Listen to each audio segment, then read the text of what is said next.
Hello, good morning, and welcome to the midweek edition of Joy News Interactive. We're live from Dish Address GA0992539 from Accra, on DSTV channel 41 and Go TV channel 144 on Facebook, Twitter, and Instagram. We're Joy News on TV. You can also check out our videos on YouTube or my Joy Online TV.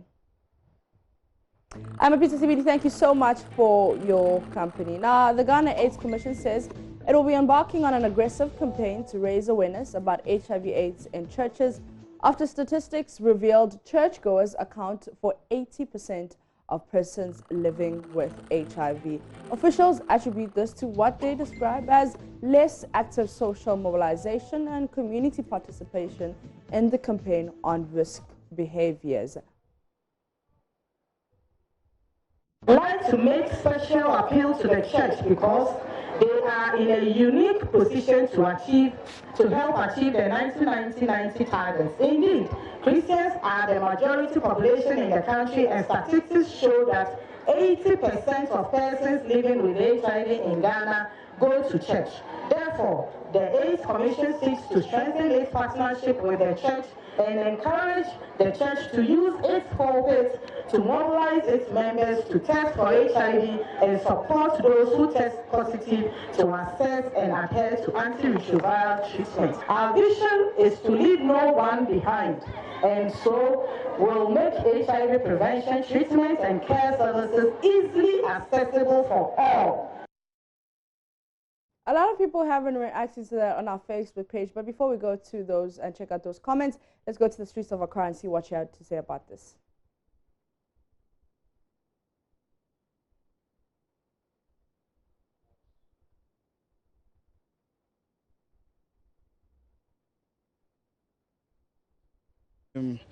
Christians, and they say now the church is beginning to be an unsafe place. But I think whoever conducted, I don't know whether it's a research or someone's opinion. From the Ghana AIDS Commission. No, I beg they should kindly review this. Church, really, what of the mosques? And I mean, trust me, there are other religions in Ghana, so they laying emphasis on Christianity. Please, they should really, check this. Yeah. And really, because I mean, church. No, I'm sorry. Christianity, no.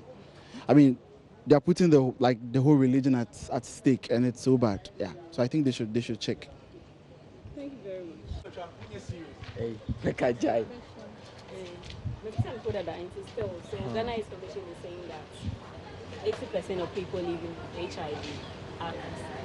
Your concerns, how do you feel about this? The first time I heard this thing was kind of a shock to me, because upon all what our pastors and our apostles preach at church, and then this is also coming up from research.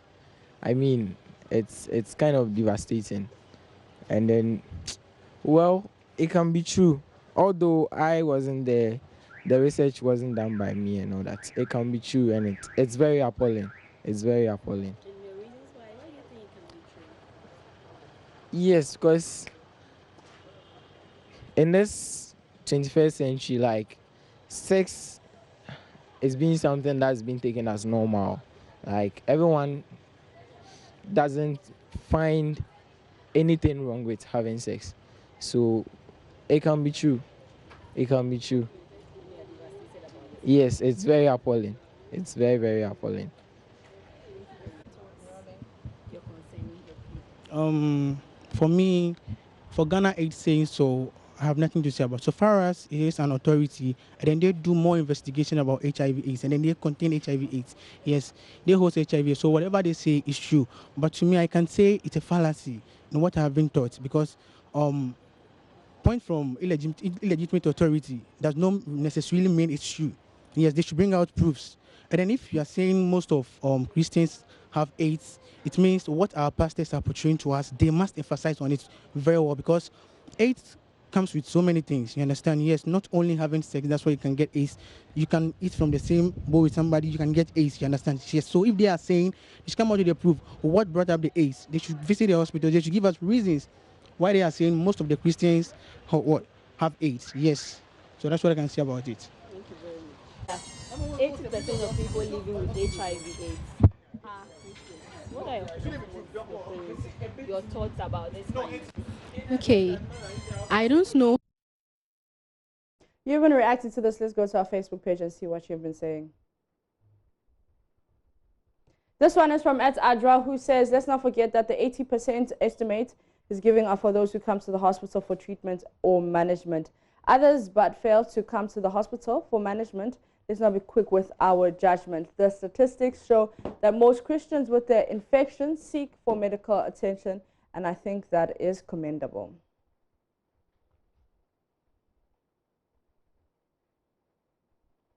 This one is from Atom, who says there's a difference between churchgoers and Christians. We need to get an understanding of that as a nation. And Dimbi Ibrahim says, is this aspect of the research findings really relevant? Andrew K. Azuma says, the church, in a way, is a spiritual clinic or hospital for all kinds of spiritual and physical sickness. And so no one obtains permission before entering to join the congregation. In fact, not all the members in the church are Christians. Evans Nana Boating says yes, and that's why they're in the church, and the church is the greatest hospital ever. The only place you can have a complete healing if you obey him. Nash Abdul says, this is sad. There is actually the need to step up the communication and education on preventive measures strategically, bring all the necessary stakeholders and actors into play to help target and tailor effectively the messaging for the people.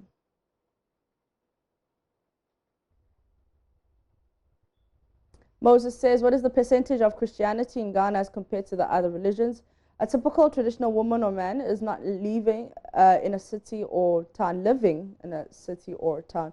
Where is the survey conducted? Is it in a village or a town? Traditionalists are relatively higher. We're found to have HIV and AIDS. And logically, about 90% Christians living in towns and cities. So if the report is about 80% of those living with HIV and AIDS are Christians, that is normal. Thankfully, there are Christians to get saved, and no doubt hellfire for the soul on earth and hell.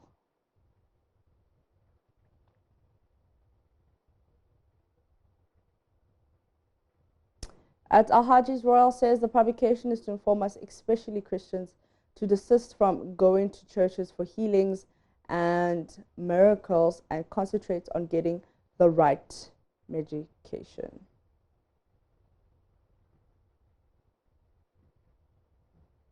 D. Patrick says the church and the various religious groupings must help stop the stigma and discrimination. There's a correlation that we cannot ignore.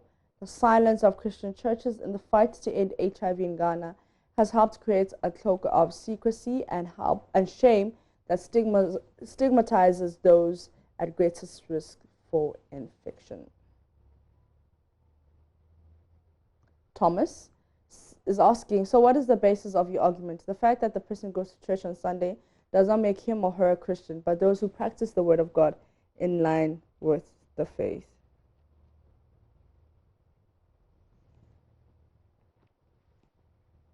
Meet Gerbert, who has created more than 350 downloadable emojis with West African cultural references. The 21-year-old from the Ivory Coast aims to study 3D design and virtual reality so he can find new ways of honoring African tradition.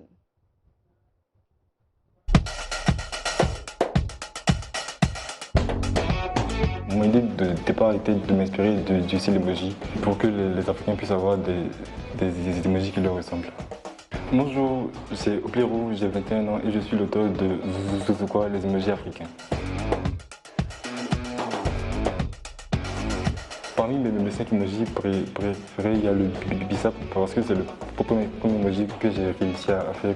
Il y a le pompon qui est un jeu que j'aimais beaucoup au collège et au primaire. Il y a le tu as vu, non, qui est une expression ivoirienne.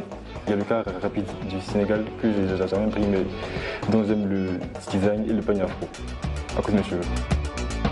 J'ai gagné 2 prix. En dehors de quoi, je suis actuellement en train d'apprendre la 3D et la réalité augmentée pour pouvoir faire des filtres pour aussi rendre hommage à la culture africaine. Now let's do some tech. The new Tesla Cybertruck has been a topic of fascination for people all over the world since it was unveiled by the company's founder and CEO Elon Musk last month. Now, the design has potential customers divided because it is so different from anything to hit the market thus far, even though it does look very similar to vehicles seen in popular science fiction films. Now, there have also been criticism about the functionality of the design, which will likely continue after Elon Musk crashed the Cybertruck into a traffic post and ripped it from the ground in his first public test drive. This has been making waves on social media. Check it out.